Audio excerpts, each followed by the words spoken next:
Hello and welcome to the first episode of Bandmasters Sidenote Series.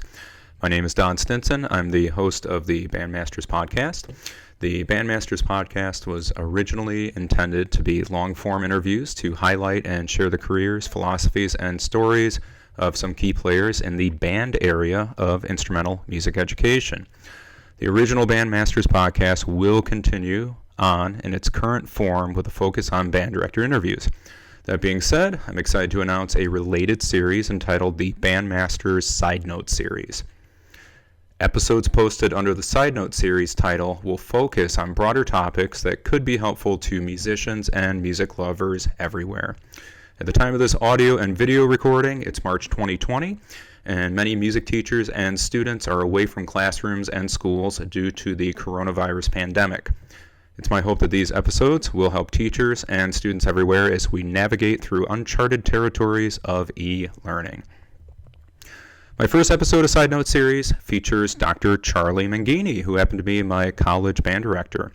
Charlie Menghini is the host of Band Talk with Charlie Menghini and Friends, available on Apple Podcast and Spotify. And Dr. Menghini was actually our sixth guest on the Bandmasters Podcast, and I'll put a link on the description of this to his interview from 2015. This first episode, Dr. Menghini is going to talk about how and why we should begin putting actions to our dreams and ambitions, and how right now might be the perfect time to start that project we've all been thinking about. Please enjoy this first episode of the Bandmasters Podcast Side Note Series. Good afternoon, Dr. Menghini. How are you? Hello there, Mr. Stinson. It's great to be with you. Thank you.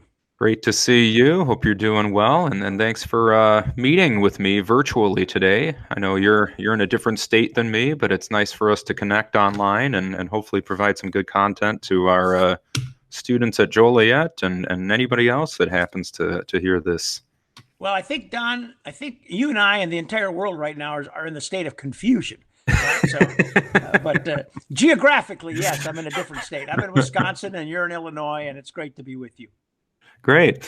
Well, I think the focus I wanted to talk about today and ask you some things about is I always think about a quote back when I was a student of yours, and there was something I heard you say a few times, and that was that no one asked you to lead. And that always stuck with me because I took it as a sense of no one asked you to lead. So if you are going to do something, make sure you're doing it right. Make sure you're being effective with it in a positive way. And it has helped me start a few projects there. And I know you've got a new project going on, which is your new podcast called Band Talk. And I thought this would be a great conversation for us, not to talk about necessarily how to start a podcast or how to start composing, but in general, just how to start a project and how to see a dream or an idea through to completion and potentially satisfaction. Yeah, that's a great question, Don. That's a great question.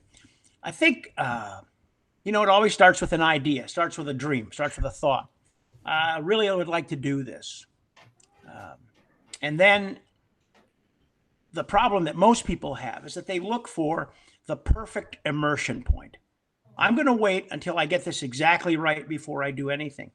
And after having done this for many projects, I found that there is no perfect immersion point. There is an immersion point. There's a place where you start, and you start with the limited amount of information that you have. You have a lot of interest and a little bit of information, right? And sometimes you have a small skill set that kind of goes along with it.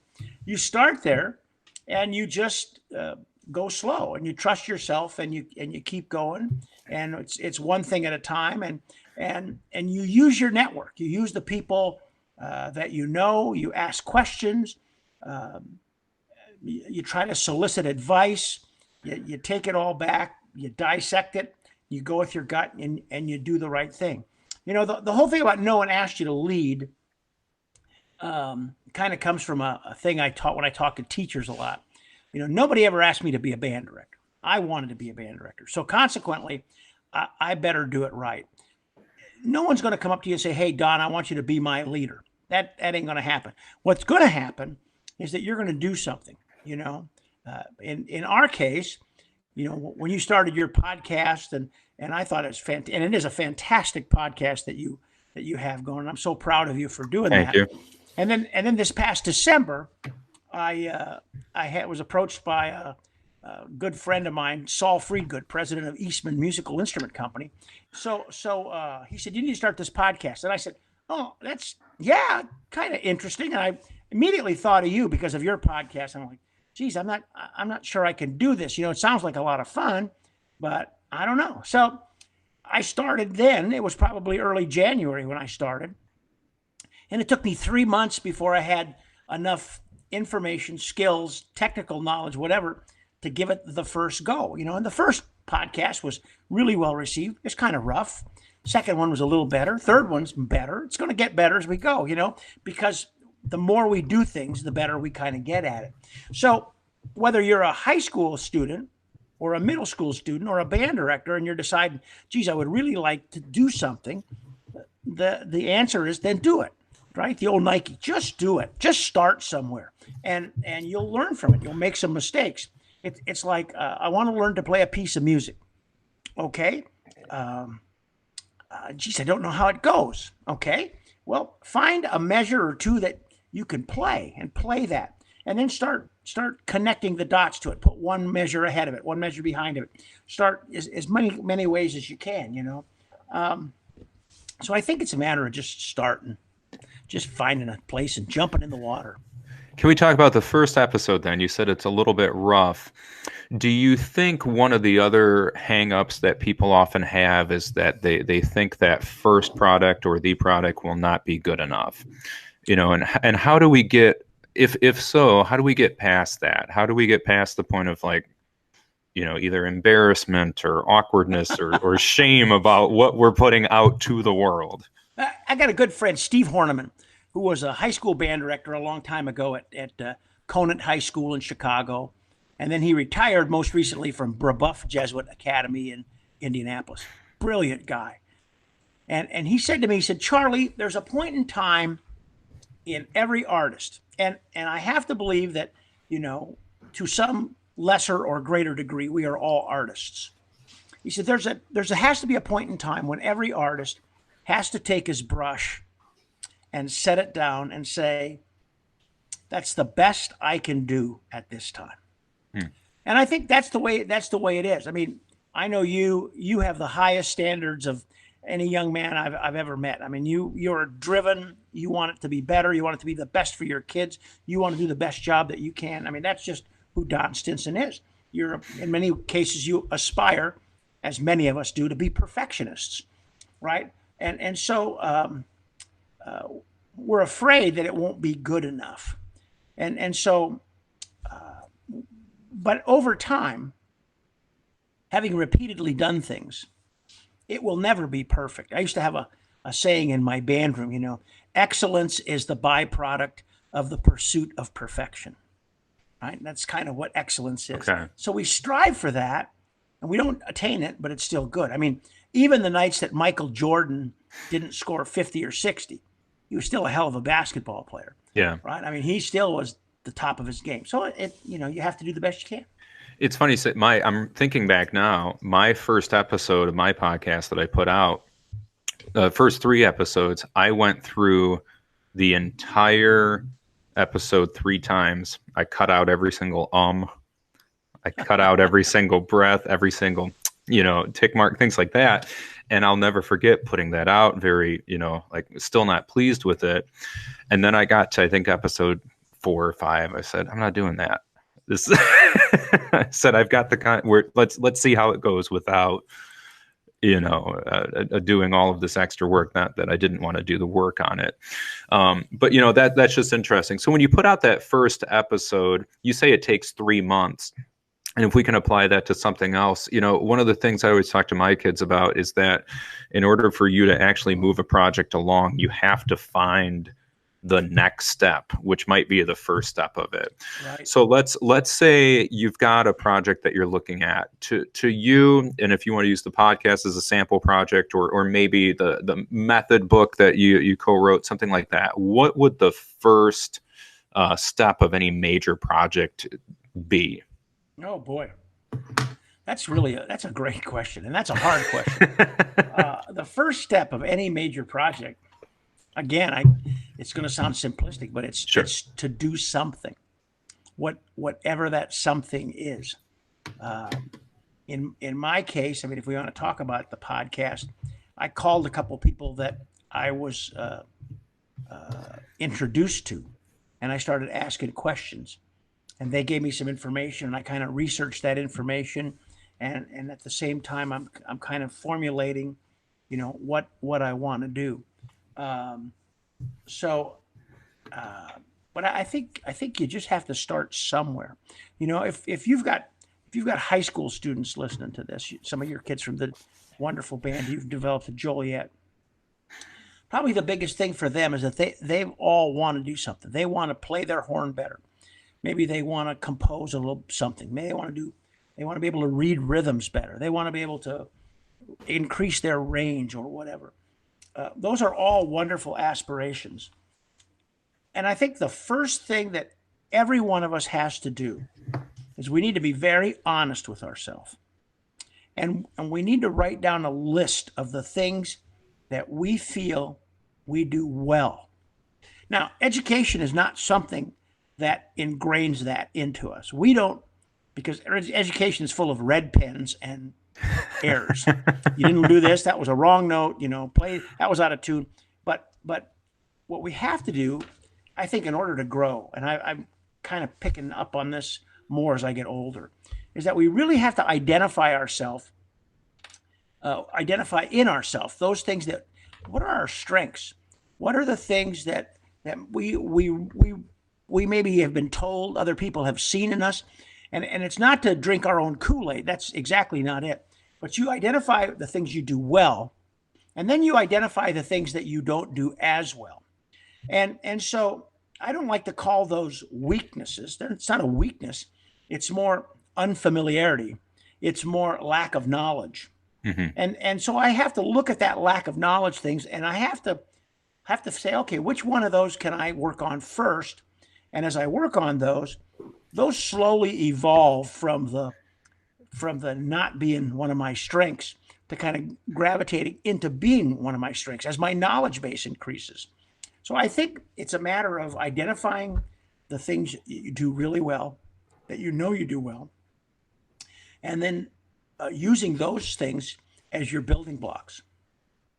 It's funny you say that, because there was another quote I remember from you that I thought about the other day, which is, you told us in a band rehearsal once that you were the world's greatest procrastinator. You said you will work and work and work and work and work, but sometimes the thing you have to do is not the thing that you're actually doing.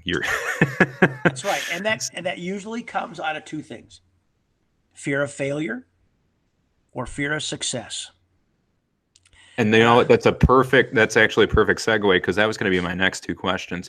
Let's say we get a project out there, and the first thing that happens is we do our best on that project. We have the idea, we get the team going, we have a great focus topic, we execute the project, it gets out there, you do the best you can. What happens then if you put it out to the public and no one likes it? Well, you just reevaluate, and you probably have to start over, do it again, figure out what you're going to do. First of all, it'll never be a situation that nobody likes it, that everybody hates it, unless you've, said bad things about your own family or something, or somebody else's family. I mean, no, there'll be somebody there that likes it. There may not be a great overwhelming riff of support for it, but there'll be some people that like it. And then you have to say, okay, what did they like about it? And what did I do well? And what can I do better? I remember conducting the Midwest Clinic with the Vandercook Band. And I was at my favorite, you've been there with me, my favorite little Italian hang, Tufano's. And I'm sitting at the bar with Gary Green. And we're having an adult beverage. And I remember Gary, and I love Gary because he's just so on top of it and so honest and so direct. And he goes, "So Charlie," he said, "tell me how you like the band. What do you think of the band today?" And I said, Gary, I really love their sound. And man, he spun on me and he put his finger in my mouth, in my nose, and he said, and that will be the death of you. And I said, what? And he goes, that will be the death of you. The day that you're complacent, the day that you accept that sound as being the sound is going to be your death. He said, because there's a better sound out there and it's your job to find it. And I'm like, whoa, okay. So it's kind of that way with everything. With a podcast, with playing my trumpet, with conducting a band, I got to continue to get better. I got to keep that journey going. So I think then there's fear of failure, right? The other side then is what happens if it's a success? Because I think some people think you put a project out there, it's a success, you've done it, yay. But what actually happens then? Is there as someone who has completed some things and been successful on things, is there that sense of satisfaction that we all think that we're going to have, or is there maybe a drive to do more? What happens in your head with that? Well, actually, I think it goes the other way. And I think this holds a lot of people back, is not the fear of failure, because we fail all the time. Mm-hmm. It's the fear of success, because with success comes responsibility. If I play it this well now, I'm going to have to play it this well all the time. Otherwise, I'm going to lose my status, right? If I put out a good product now, I'm going to have to put out a good product all the time. If this composition was this great now, my next composition's got to be that great too, right? And so we go. If I succeed, then man, I'm gonna be held accountable by a lot of people to continue to perform at that level, and maybe I'm not sure that I'm up to that task, and I think that prevents a lot of people. Do you think that ties into the next thing I'll ask, which is? I shared with my band once that I said I have something that I call finishing line syndrome. I said I will spend months on a project and I will get it 99% done, to the point where all you have to do is press submit. Whether it was a term paper for my master's program, whether it was at home, I was redoing a family room and I had one piece of trim to put on the floor. That was it, one piece of trim. And for some reason, I noticed in myself that the last 1%, we'll say, for some reason, I really had to convince myself to actually finish that project. I shared that with my band once, and a lot of them were like, "Oh, that's me too. That's me too." What do you think about that? I'm not asking you to be my therapist on that. I'm just wondering. No, I share that. I think the thing is, if I get it done, then I won't have anything to do, and I won't be needed. I need to be needed. We all need to be needed. There's this feeling that man, if I get everything done on my to-do list, then nobody needs me. So if I've got things that I know I have to do, then at least I've got a reason to do it, even though I procrastinate it and I don't get it done. So I think there's that. I think there's that whole thing of like, I mean, man, if I get this done, then nobody needs me. And so speaking of needing, then, I mean, as we kind of go on with this, what do you think? Like right now, we've got an interesting situation with kind of a global pandemic going on. And we have at least in my world, I have high schoolers at home right now that, all of a sudden their senior year, freshman, sophomore, junior, senior year is put on pause. So it's kind of funny in my email now, I'm getting a whole bunch of kids that are like catching up on college applications, etc.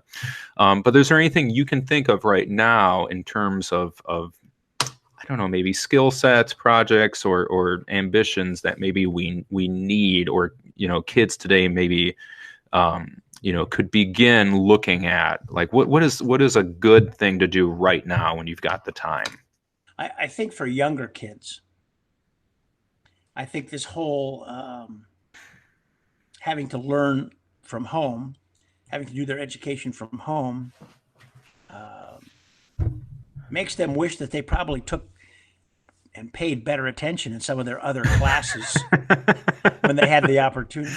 Makes me wish I paid better attention in Well, I mean, some whether it's meetings. yeah, whether it's technology, whether it's reading, whether it's writing, whether it's, I mean, it's really, calling on them, calling on all of us to use a different skill set than we use in our normal life, and to adapt to it.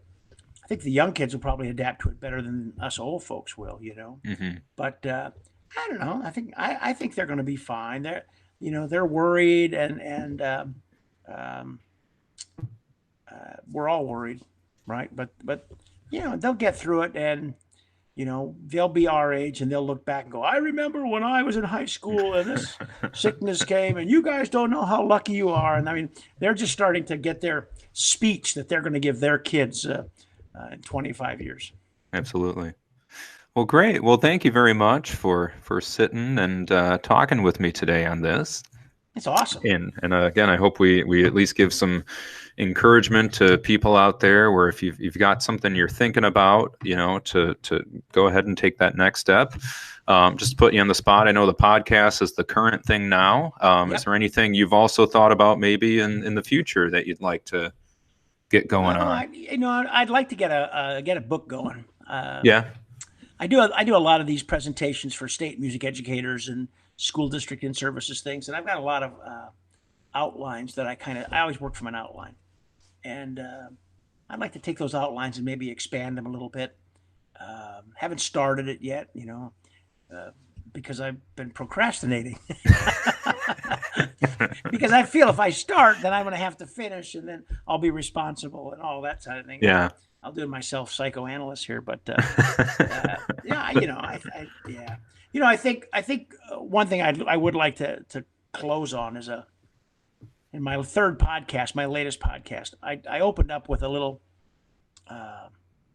sermon, if you will, talk a little bit about uncertainty, and that we've always dealt with uncertainty. We were uncertain the first time we held that instrument, uncertain if we could ever play it. We were uncertain when we went to college, if we could make it. We were uncertain when we took our first job, if we could ever do it. We've been faced with a lot of uncertainty. The difference with this coronavirus is that everybody's facing this uncertainty at this time. So there's really nobody that I can call and say, hey, tell me what you think. Yeah. Because they don't know either. They don't know any more than we do. But I said, and I think this is really important, I think what drives us and ultimately drives us is that throughout your life experiences, whether you're a senior in high school, a freshman in high school, whether you're a 35-year band director, whether it's just your second year, whether you're a college music major, whatever drives you, is that you have had a set of experiences in your life. And through those experiences, you have that list of things that you're pretty good at. You have a knowledge base that you're pretty good at. You may not be the best at it, but you're strong with it. You can do these things. And I think those are the things that sit in the back of our head that tell us, if I use those skills, if I use those talents that I've already accumulated, I can get through this. And it kind of helps us to deal with that uncertain time. And that's my 2 cents on it. But so we're gonna all get through it. There's no question about it. Well, thank you. Very helpful, because that's been, again, a very interesting point with this, where everybody literally is on the same page with that right now. Yeah. And as I've talked to, especially in the music world, where we're, all of these peak musical experiences that we were supposed to have with trips and concerts and awards banquets, etc., to just put a pause on all of that right now. It has been very fascinating, because I know a lot of our students have said that they have looked to their teachers and directors for guidance. And this is one of the, not that I always had the right answers, but this is one of the times where I've literally told some kids, I don't know right now. Right. Right. We're going through it together. Here's what I think, but honestly, I don't know. Yeah. One of the things that you were just mentioning this and kind of bringing this whole thing around full circle for us is, I remember getting a call from you when the invitation came up for you to take the band to go to New York. Obviously, they haven't gone yet, and they are going to go at some point. Yeah. right? But I remember the uncertainty in your voice. Can I do this? Can I raise this money? Can I get the kids prepared artistically? And I remember what I told you then. I says, yes, you can. Just start. Well, how do I do it? Just start somewhere. Just go. You said, how do you eat an elephant? Yeah, right. That's right. One bite at a time. And that's kind of the way it was. And unfortunately, and I feel so bad for your kids that didn't happen. But, it's going to happen for them. It's going to happen for the program. Well, yeah. And we talked about it too, with the kids. And again, it was kind of a teary conversation. But, I said we would definitely do it again. We would go raising a 6-figure sum and doing all of the work for it. But you were exactly right. It was that, do it one bite at a time, one step at a time for these huge projects. And the growth that they had as a result of that process to get prepared, the things that your students learned that they can recall on, how they grew as people, how they grew as musicians, how they grew in trusting each other. Those are things that are going to last them the rest of their life. They'll probably be much more impactful for them than seeing the Statue of Liberty or playing on a famous stage in New York, because these are things that they have lived through and experienced. And I'm convinced that it's the process. When I talked to Gary Green recently, he talked about the fact that, the real knowledge comes in the pursuit of trying to find the answer to something else. And along the way, we discover all these other things that are out there, and maybe to kind of put a little humor to this, there was a great pop psychologist many years ago, Leo Buscaglia. And he was wonderful. He was just fantastic. And this is probably in the late 70s, early 80s. And he talked about the dog. He had a dog, and he let the dog outside, and the dog was running around, and he couldn't find the dog. And he knew that the dog was going out to do his business, but he couldn't find the dog, and he chased it. And finally, he says, I got behind a bush, and lo and behold, there was my dog. And there he took his poop.